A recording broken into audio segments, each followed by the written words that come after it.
Здравейте и добре дошли отново в моя канал. Този стол е много драматичен, много ми харесва. Направо преминавам към темата на клипа, понеже е доста интересна, поне според мен, и мисля, че и на вас ще ви бъде доста приятно, защото отново ще говорим за мода, една от любимите ми теми. Както виждате по заглавието, а и по аутфита ми, днес ще си говорим за Polka Dots. Най-вероятно сте забелязали, че Polka Dots са буквално навсякъде, все повече и повече започваме да ги виждаме по магазините, по различни известни личности, като Кендал Дженър, Кая Гербер и още много. И не случайно отново нашумяват толкова, защото са наистина много стилни и дръзки, определено не са за всеки, но точно това ми харесва в тях, защото не всеки би се осмелил да се облече по този начин. И днес ще поговорим малко за историята на Polka Dots, как да ги съчетаваме, как да ги правим да изглеждат модерни и непрекалени. И накрая ще ви покажа как аз обичам да ги съчетавам и как с три артикула, които аз имам с този десен, мога да създам много аутфити. Така, може направо да започваме. Искам първо да ви разкажа, защото аз също не бях напълно убедена дали знам историята, как е възникнал и защо точно това наименование. Самото име полка идва от 19 век, от един танц, който завладява цяла Европа. И по това време хората започват да наричат абсолютно всичко полка. Полка шапки, полка шалове, полка поли и така нататък. И оттам произлиза именно точно това. През 20-те и през 30-те започва да се появяват все по-често дамски дрехи с точки по тях,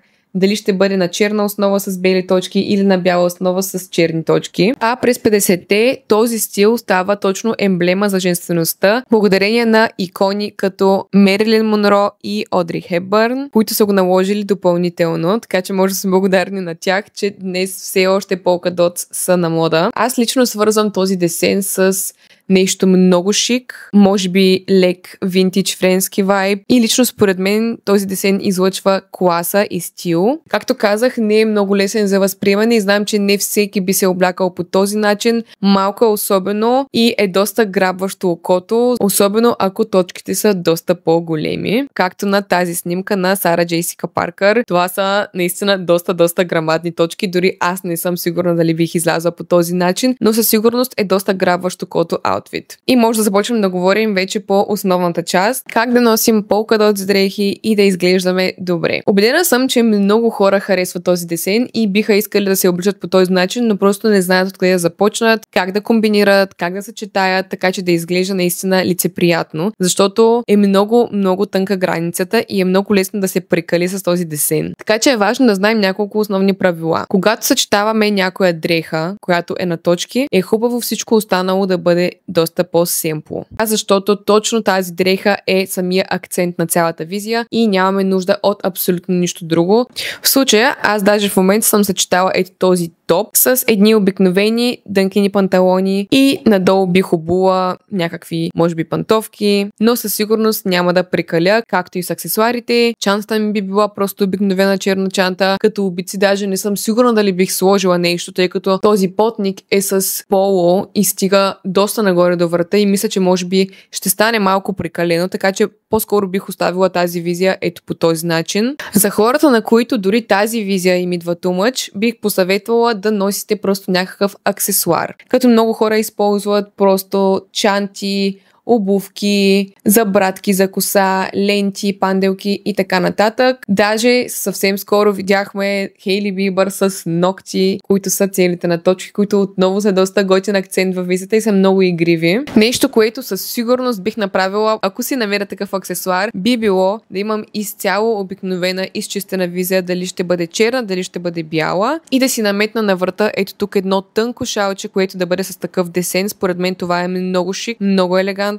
но в същото време не прекалено натрапчиво и доста по-лесно за съчетаване. Да, не знам дали някъде има такива шалчета. Ако някой от вас е виждал, моля ви, пишете ми в коментарите, искам да намеря такова шалче. И сега ще поговорим за малко цветови комбинации, които аз бих използвала, когато обличам ето такъв десен. Със сигурност номер едно ще бъде нещо дънкено. Дали ще бъде пола, дълги дънки или ето такива къси панталони. Дънкеното се връзва много добре с този десен Polka Dots. Разбира се, се очевидните комбинации като черно и бяло, даже няма нужда да я коментираме. И още нещо, което според мен изглежда много добре, но е малко по-дръзко и наистина този път не всеки би се осмелил да го добави. Едното е червеният цвят, другото е бледо-жълтият цвят. Ето това вече е истински парижки, винтидж, шик, както искате го наричайте, но е доста специфично и трябва да подберем много добре както материите, така и каква ще бъде дрехата, големината на точките и още различни фактори. Аз честно казано доста силно се надявам и мисля, че ще стане този тренд, който всъщност не е тренд. Това е нещо, което е било модерно от много години, просто сега има нещо като камбак, което много ме радва. Та много се надявам това да не е само някакъв летен хайп. Надявам се да си продължи.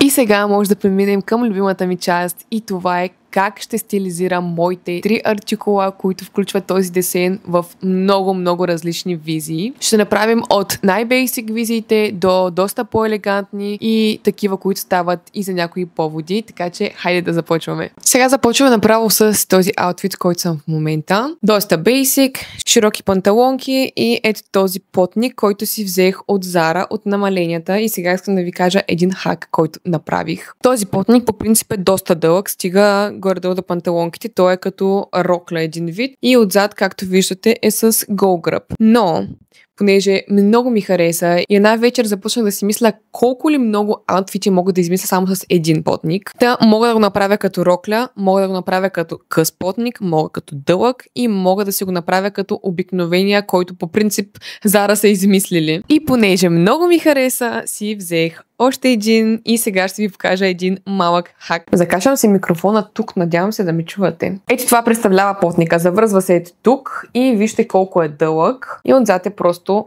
гол гръб. Така, видях едно момиче, така че давам кредити на нея, как си прави този потник на забрадка за главата, пък аз от много време искам да си купя такава забрадка, но просто никъде не намирам. Затова сега ще си я измайсторим сами.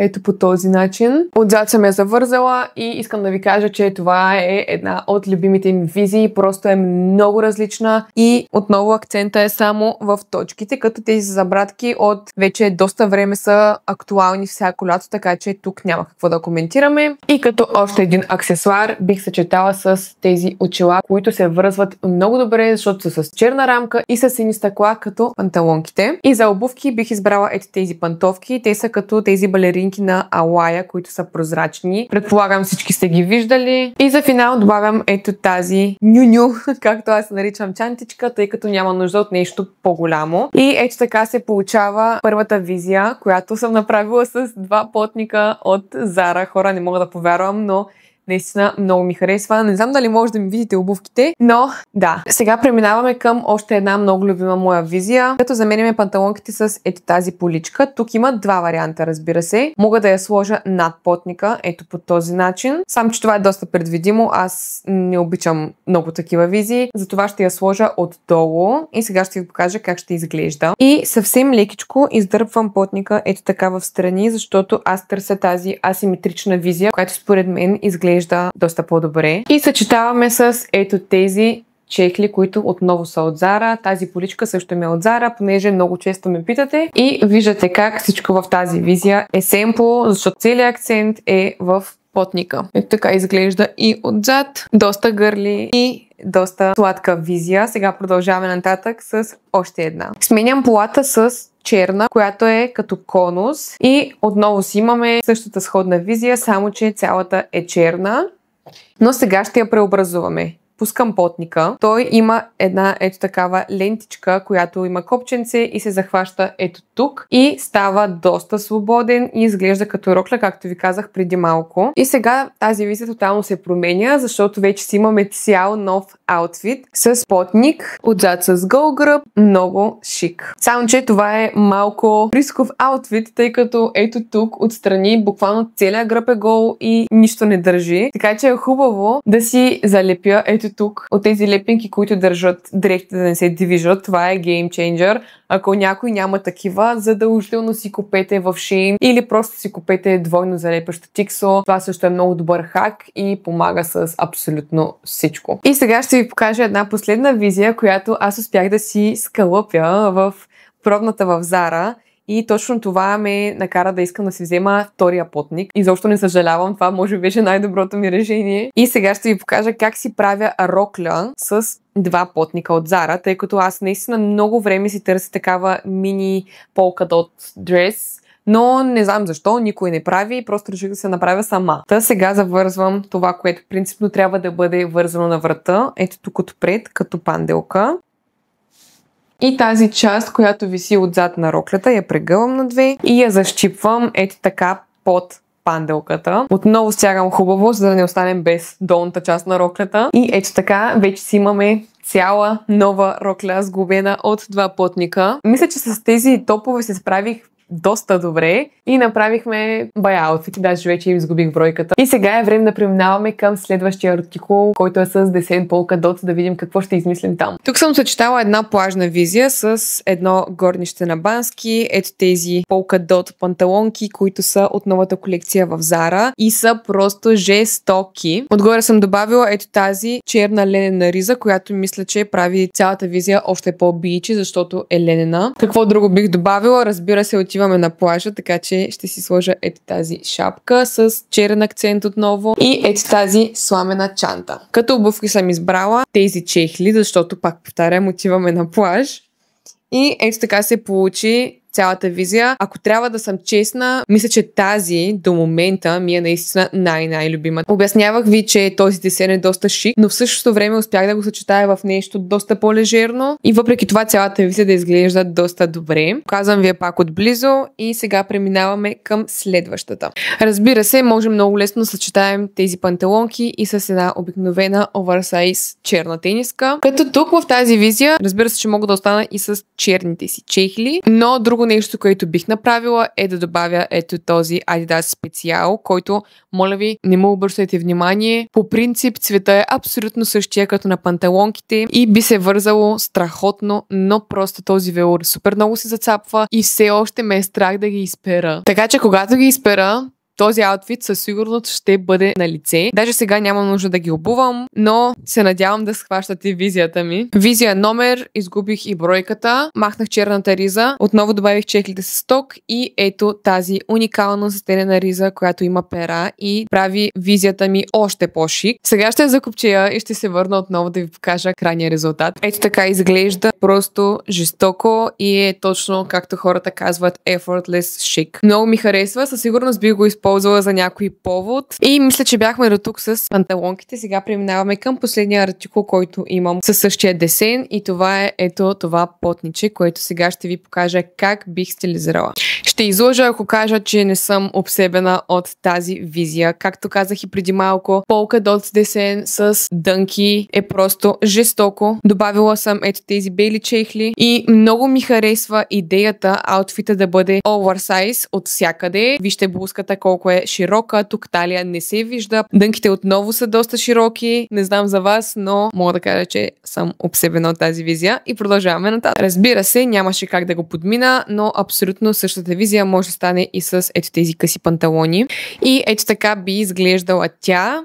Останах си същите чехлички, понеже според мен е доста кокетно и добавих ето тази малка чантичка, за да имам и малко черен акцент. И сега преминаваме към последната. Ето тази супер кокетна визия, като съм съчетала черната пола от преди малко с тази малка чантичка и мрежестите пантовки. Мисля, че се справихме много добре с всички визии, даже наистина изгубих бройката им. Точно това исках да ви покажа как не е нужно да имате 150 дрехи в гардероба си, за да правите различни визии. Нужно е да имате правилните дрехи. Мисля, че след този клип вече и вие ще поискате да имате дрехи с десен на точки. И между другото, вижте колко кют. Намерих си ето този парфюм на Каролина Харера, който е буквално бих си го носила като аксесуар с мен навън.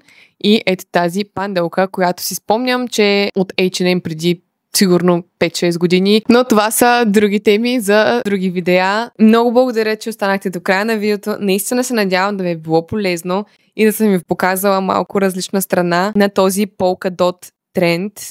И отново ще се видим в следващото видео.